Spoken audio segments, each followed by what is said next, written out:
urusan ning langit bumi ku macam-macam.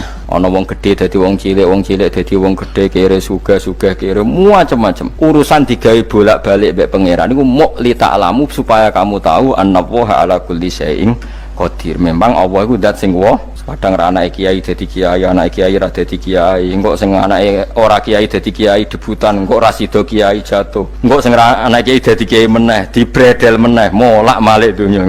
Muk ben li ta'lamu annallaha ala kulli syai'in qadir. Sing profesor doktor dadi anak buah wong kok trimo insinyur, kadang insinyur anak buah wong tamat SD sembah kono donya molak-malik. Ku muk Allah iku muk kepengin kowe iku ngerti pancen Allah wa ala kulli syai'in qadir. Dadi ya tanazzalu dadi tumurun apa al amru bainahunna, urusan langit bumi kabeh digawe variasi, digawe macam-macam. Mo Allah kepengin kowe iku li ta'lamu annallaha ala kulli syai'in qadir wa annallaha qad ahata bi kulli syai'in ilma.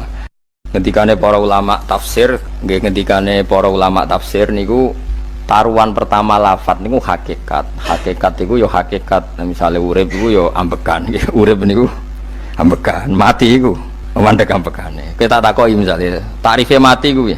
Ora urip apa ora ambekan? Mboten jawab lho, ora sampean tak latih ilmu mantek. Sing darani mati niku cara ilmu mantek apa didul hayat, angger gak urip ya mati. Terus alamat mati ku nek cara medis iku misale napa jantungnya berhenti tapi detak napa jantung utawi napa niku berhenti. Kemudian agama niku ruwono tenan nggih. Agama itu menyisakan satu fakta yang enggak terbantahkan oleh siapapun. Gini ku misalnya begini, sampean saya tanya, orang itu kalau mati itu karena apa? Rohnya dicabut kan? Rohnya dicabut, terus disebut mati. Lalu yang mati itu apa? Rohnya apa jasadnya? Jasadnya, karena roh itu maknanya kehidupan atau nyawa. Berarti nyawa itu tidak bisa mati, karena nyawa itu ada di tubuh kita, ketika diambil kita mati. Berarti roh kita sendiri tidak ikut mati. Sehingga orang paling sekuler sekalipun itu akan berpendapat bahwa manusia itu kehidupannya tidak berakhir ketika mati, karena yang mati itu hanya jasad. Sebab itu zaman orang Yahudi, orang Nasrani, orang kafir Mekah pun mengakui kalau roh itu hidup dan itu yang bertanggung jawab. Makanya disebut wa yasalunaka anir ruh qul ruhu min amri rabbi. Jadi niki penting kula aturaken. Sebab niku ora ono mati. Makanya kalau orang tasawuf ditanya, apa mati itu ada? Ya ndak ada. Mau petualangan pengalaman. Cara orang tasawuf fisik kita ini problem, gara-gara kita punya fisik kita jadi goblok. Nganggep duit penting, pangkat penting, terus kenal sampean penting, urip sing ra penting-penting cara kita penting. Tapi nanti kita kecewa sekali dengan kehidupan ini, sangat-sangat kecewa karena yang kita penting ternyata ndak penting. Misalnya begini. Nanti sampean akan tahu makna ayat yang disebut di surat Ar-Rum. Oke, kita goblok dulu ya. Nggih, pokoke latihan goblok sik, engko bar goblok terus pinter. Engko gobloknya gak masalah, sementing ini pokoke latihan sik. Tak jamin ilmu saya ini benar dalam konteks ini. Misalnya ora benar terus ya tahu bener. Sampean tak bedheki ya, wong mati itu berarti dicabut rohnya. Terus roh sendiri mati ndak? Ndak. Berarti dalam konteks ini orang yang mati syahid, apalagi para nabi itu mati enggak? Ndak. Sehingga istilahnya Allah, orang yang mati syahid ya tidak mati, para nabi ya tidak mati. Sebetulnya kita pun yang fasik itu ya tidak mati, cuma karena kita ini rohnya itu mungkin buruk, dikekang oleh malaikat, dipelindes, dipenjara sehingga gak iso berkeliaran. Beda nak para nabi iso jalan-jalan. Mulane masyhur Kanjeng Nabi ngendikan ketika beliau mau kabundut itu, sahabat mau nangis, jare Nabi malah dawe ringan ya. Malah apik jong aku nak mati jare. Kok gitu ya Rasulullah? Masyhur itu hadisnya itu, hayati khairun lakum wa mamati ya khairul lakum. Aku mati ya apik, urip ya apik. Wa amma hayati fali asunna lakum as-sunnah. Aku nak urip akan mentradisikan satu sunnah yang bisa Anda tiru. Ya sunnah caranya sholat, sunnah caranya zakat, sunnah caranya berperadaban dengan istri, dengan tetangga, macam-macam. Sunnah di sini artinya bukan sunnah madzhab fikih yang wali ane wajib tadi, napa? Perilaku, napa? Perilaku. Terus nak kabudut ya Rasulullah, ya malah penak aku nak kabudut itu jejer pangeran. Terus delok kowe jare Nabi. Nak kelakuan apik aku muji pangeran, nak kelakuan elek wong aku supaya parek pangeran tak jalukno sepuro. Mane ndak blekem terusno ae mergo selain is bakat ya ana sing jalukno napa sepuro. Lah sakjane kowe lah ya urip. Kowe misale mati saiki lah ya urip, tapi kan gak duwe hak jalan-jalan. Berarti dulu malaikat terus panjang napa? Mulane sampai butuh napa? Atakoh kubro ana cara mriki sing diwacana kulo ping akeh apa. Napa cara mriki? Boleh. Enggak cara mriki lho. Bida, nah cara bahasa kitab iku atakoh. Cara mriki bida. Ben ora mlebu neraka apa ben mlebu swarga? Maksudnya ben ora mlebu neraka ta ben gak mlebu swarga? Lah wong jelas mlebu neraka kok wis divida. Berarti SPD banget nak mlebu neraka. Saking yakine nganti apa? Divida. Vida itu nak teng kitab-kitab niku madzhab Malik ya. Jadi sampean aja darani bid'ah sih. Memang dalam madzhab Imam Malik itu ada atakoh kubro. Atakoh itu merdekakno mayit utawi tiyang saking neraka. Itu dulu awal ijazahnya itu kalau nggak salah itu 12.000 kulhu. Terus di Indonesia malah meningkat jadi 100.000 ya. Wah itu bagus itu peningkatan itu. Saya mau coba nganti blengoran gegem itu. Nah sing anake jagunge diitung sitok-sitok, nah sing wong liya kerawuk is. Mula bolak-balik diundang ra tau teko, perkarane wis ketoke ra meyakinkan kerawuk sih. Nah, itu mungkin benar ya. Artinya mungkin benar itu kalau roh itu tidak meninggal, berarti ya masih menerima doa kita, masih ada muasalah sambung dengan kita. Sehingga itu yang diceritakan Rasulullah SAW ketika Mi'raj. Rasulullah ketika Mi'raj itu di semua hadis sahih, seolah lagi di semua hadis sahih Nabi itu ketemu para nabi ndak? Ketemu. Karena bagi Allah nggak masalah. Ya masih punya sentimen. Ya layaknya orang hidup. Ya ono sentimen berhubung Nabi saudarane hasud. Ya duwe sentimen. Nabi Muhammad itu ketemu Nabi Idris, ketemu Nabi Adam, terus ketemu Nabi Musa, Nabi Isa, terus macam-macam. Nah, saya ketemu Nabi Nuh dalam semua sejarah. Mergo jare beda madhab jare dadi. Jare ulama ya lucu ngomong Nabi Muhammad kenapa ora ketemu Nabi Nuh jare beda madhab jare dadi enggak perlu. Karena Nabi Nuh iku madhabe nek ana wong fasik didongakno mati celaka mencit. Nah Nabi Muhammad nek ana fasik didongakno sepuro. Berhubung beda madhab maslahate ora ketemu jare ulama tapi. Maksudnya nebak-nebak ora kok iku dawuhe Kanjeng Nabi napa? Yang karuan dawuhe Nabi itu begini, sampean tak ceritani. Ketika Nabi Muhammad ketemu Nabi Musa, Nabi Ibrahim, terus yang mujma'alah ya Musa, Ibrahim, Idris, Isa, Adam. Niku nggak ada sentimen, masyhur itu. Nabi Musa ketika Nabi Muhammad diwajibkan sholat 50 rakaat, Nabi Ibrahim diam, padahal melewati Ibrahim ya, Ibrahim paling tinggi di langit 6, Musa 5. Harusnya kan Ibrahim komen, tapi Ibrahim bukan komen. Ya wae bar munggah ke langit ya tenange Nabi Ibrahim.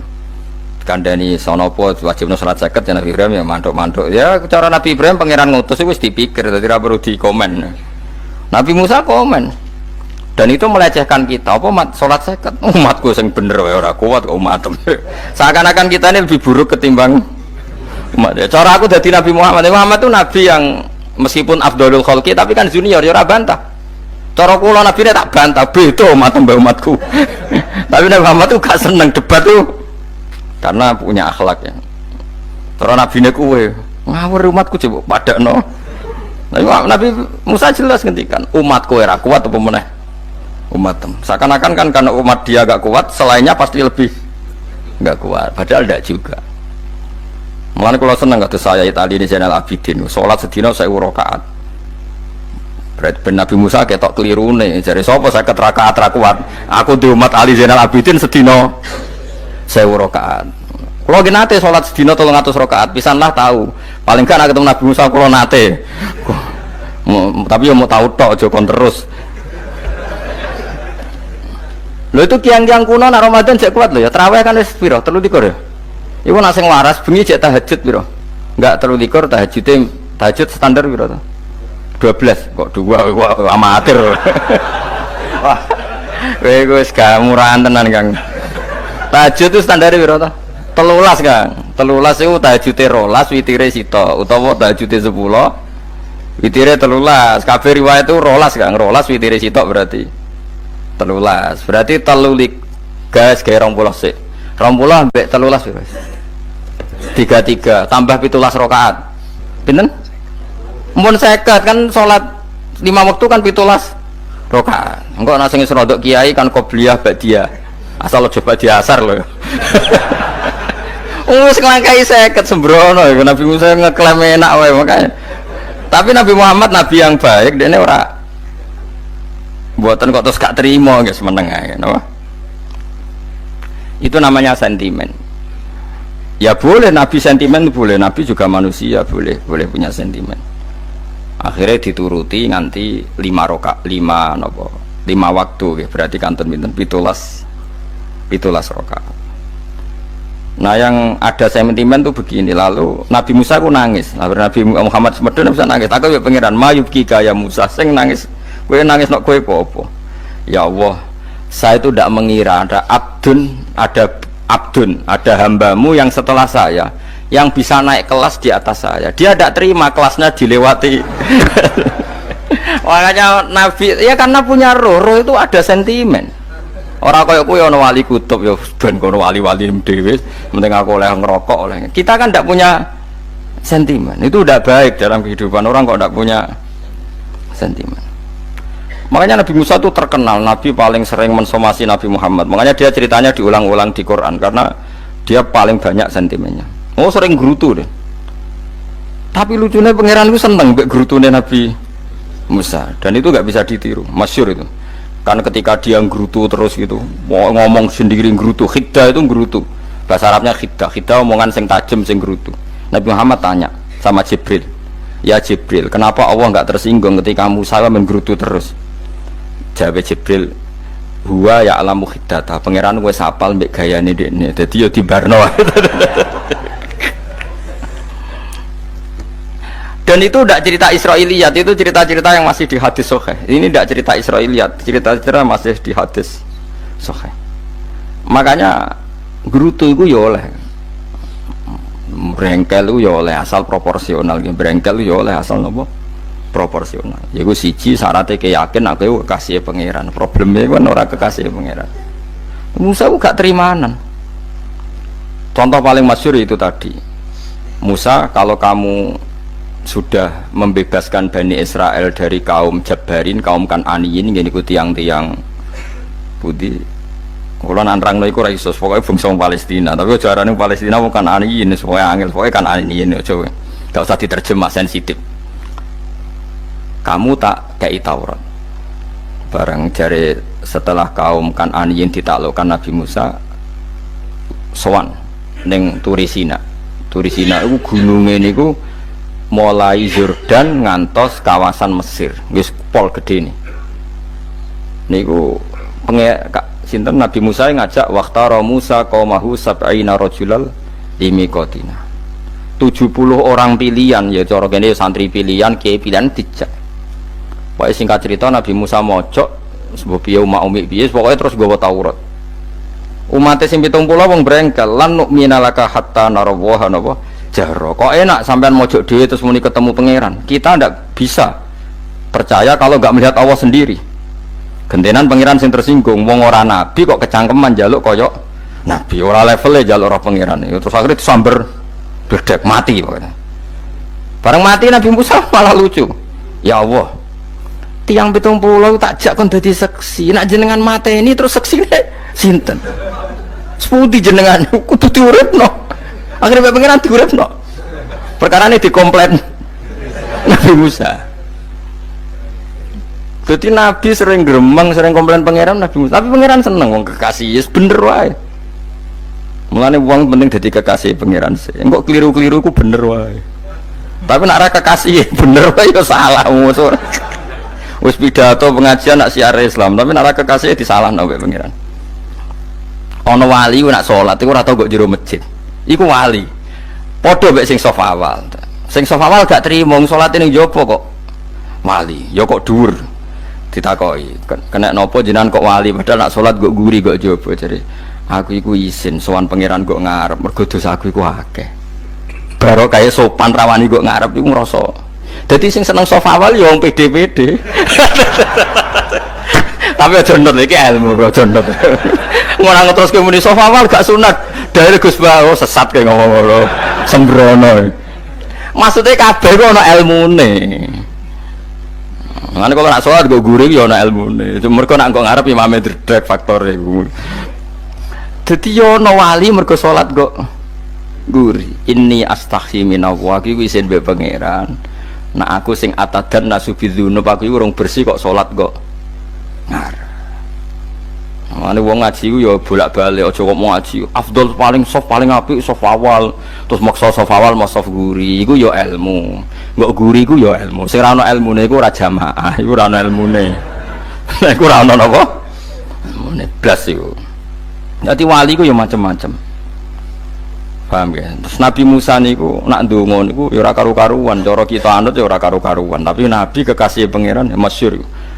Atuhlikuna bima fa'alas sufaha minna.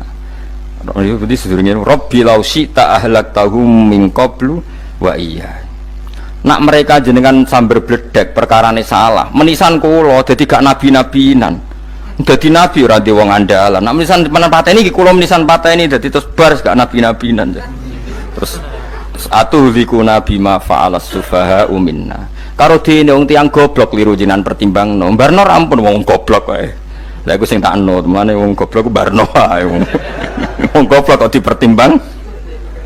Ana wong ngomong pahpo keliru ben kok wong goblok. Nah cara Nabi Musa iku atuhlikuna bima fa'alas sufaha minna. Atuhliku ana tong rusak panjenengan ing kita bima fa'alas sufaha napa minna. Jadi mulane aja geman gitu yang niku sok pinter. Ke pangeran itu cara pandang itu apa ya? Sering di luar dugaan kita. Nabi Musa sing koyo ngono ya kekasih pangeran dal gremeng terus. Tapi barokah Nabi kekasih pangeran gremenge wae dadi rahmat. Mosok Nabi Muhammad salat 50 rakaat disuda 5 nganti ping 9. Pokoke kabeh riwayat nganti ping 9. Mergo pangeran nyudane ya mok 5, 45. Disuda 5 neh 40. Pas nganti 9 iku 45. Lho pas karek 5 Nabi Musa aja usul kon nyudone. Wah itu cara kesampaian jos tenan.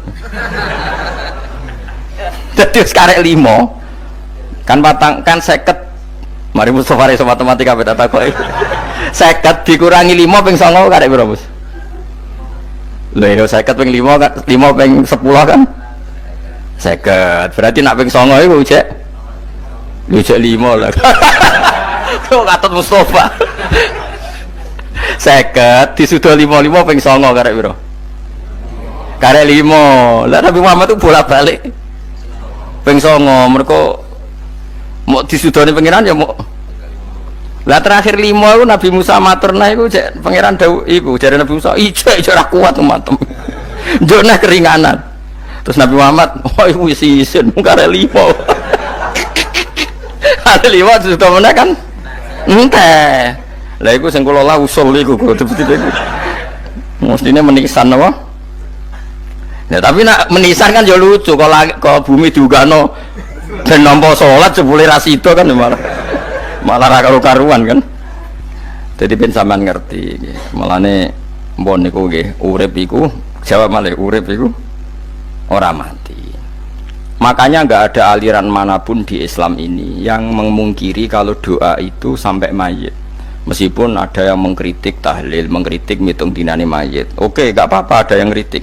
Bagus, bagaimanapun ada support, ada kompetisi, ada identitas.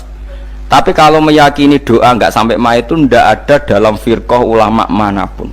Meskipun ada yang kritik kaifiahnya, misalnya kaifiah tahlil itu bid'ah, nggak masalah ada yang kritik seperti itu. Tapi kalau mengatakan doa nggak sampai mayit itu salah besar, karena ndak ada firqah pun di seluruh dunia, termasuk bin Bas sekalipun yang meyakini doa itu nggak sampai mayit. Semuanya itu sepakat sampai mayit karena doa itu diajarkan oleh Nabi Ibrahim, Nabi Muhammad kabeh donga Rabbana ufirli wali walidayya saat terusé walil mu'minin wastaghfir li dzambika walil mu'minina wal mu'minat. Ketika orang sudah mati ada donga Allahumma ighfir lahu wa afi wa'fu anhu. Karena tadi logikanya gampang, yang mati itu jasad, roh itu tidak pernah mati. Karena roh ini tidak pernah mati, roh ini ada masalah besar, dia ngadepi mungkar nangkir, ngadepi macam-macam karena dia hidup. Nah kemudian cerita yang kita ingkari adalah yang berlebihan, kayak cerita kejawen nak malam apa mulai terus neng kamar dikai rokok mergo zaman ning donya seneng rokok. Raya rokok wis kaleng cung wis diombok di rokok mbahmu. Ono kadang dikai gemblong jare senengane bae, bareng cokot tikus jare bae wis mulai. Lah itu yang lah kalau itu gak trimo bid'ah Kang iku ngawur tenan lha iku. Daerah-daerah tertentu nggih ke atas sing ngoten niku. Lah nak senenganem dhuwit yo dikai dhuwit nek Agar duwe ilang jare wis dijuk bae lah. Nah iku mboten enten sanate. Makanya roh itu enggak pernah selesai didiskusikan ulama. Ada mengatakan roh itu apa, ada mengatakan roh apa. Tapi apapun itu istilah Quran memang roh itu tidak makhluk. Disebut kulir ruhu min amri Rabbi. Itu kan jelimet sudah. Jadi begini kalau terang, tapi aja salah paham. Allah itu punya dua istilah. Ada ala lahul khalqu wal amru. Ada khalqu kayak langit bumi yang fisik itu khalqu. Ada amr. Makanya istilahnya Quran itu ala lahul khalqu wal amr. Ada khalqu, ada amr. Dan roh itu kategorinya ada khalqu tapi amr, yang disebut kulir ruhu min amri Rabbi. Amr itu susah difahami karena fisik kita ini tidak cukup untuk memahami amr fisik. Lah carane memahami piye Gus? Ya gampang, riwayahe yo paham, nek ora paham aja paksa paham. Carane piye yo mati. Nah, dalam konteks ini hidup yang sekarang itu menjadi kita bodoh. Nah, ini yang Nabi kadang ngendikan annasuniyamun wa idza matu intabahu. Manusia yang sekarang ini hakikatnya tidur. Nanti kalau mati baru bangun, ngelilir, intabahu bangun. Contoh gampang begini, ini contoh paling gampang. Saya ini nganggep duit itu penting. Momennya sesuk bayar anak mondok, bayar SPP, semuanya macam-macam. Nganggep duit itu penting. Oke, besok saya butuh uang 1 juta, saya nganggep uang itu penting. Ternyata di Lauh Mahfud saya ditakdir nanti itu mati, jam 11 mati. Atau andikan anak saya nggak bayar 1 juta terus dikeluarkan dari sekolah, cara Allah ya penting. Asal cek sekolah ya masalah. Kita nganggep masalah. Enggak, kita dikeluarkan dari sekolah kita nganggep isowa cara Allah ora masalah. Asal tetap sholihah bagi Allah kan enggak masalah. Sesuatu yang enggak masalah kita anggap masalah. Bareng kue mati tenan ngerti anakmu iku gara-gara sholat 5 waktu ditulis min ahlil jannah. Ora ono syarat sekolah ta ora sekolah. Akhirnya kena akhirat ngerti. Jebule sekolah iku gak penting. Tapi aja terusno lho iki apa cerita. Nek mati kowe ngerti. Kowe saiki nganggep sujud ora penting. Buktine koyo notol ayam sarset-sarset terus bar. Tapi nak ngitung duit ora barbar. Tapi kowe sampe nak mati ngerti diumumno pangeran. Wong sing seneng duit neraka, sing seneng sujud swarga. Terus kowe sadar Gusti jebule penting sujud timbang duit. Mana ngandani nembe sakniki lho kandhani wis dhisik ngawur. Nang Quran sing ana wakum minasajidin kowe dadi wong sujud aja dadi wong tukang golek duit ngakeh ngawur. Nah, dalam konteks ini tuh manusia sekarang tuh bodoh, pinter masuk ben. Malah kira usah susah, aku saiki bodoh. Tak jamin sampai nak mati, ku mesti pinter. Musiku nasib pangeran. Laqad kunta fi ghaflatin min hadza, fakashafna anka khita'aka fabasarukal yauma hadid. Kowe saiki lali rapati roh ilmu, tapi sampai nak mati, fakashafna anka khita'aka. Tutup bodohmu tak ilangno jare pangeran. Fabasarukal yauma hadid. Kowe sok ben pinter. Hadid ku cerdas. Makanya kamu tidak usah kesusu pinter sekarang.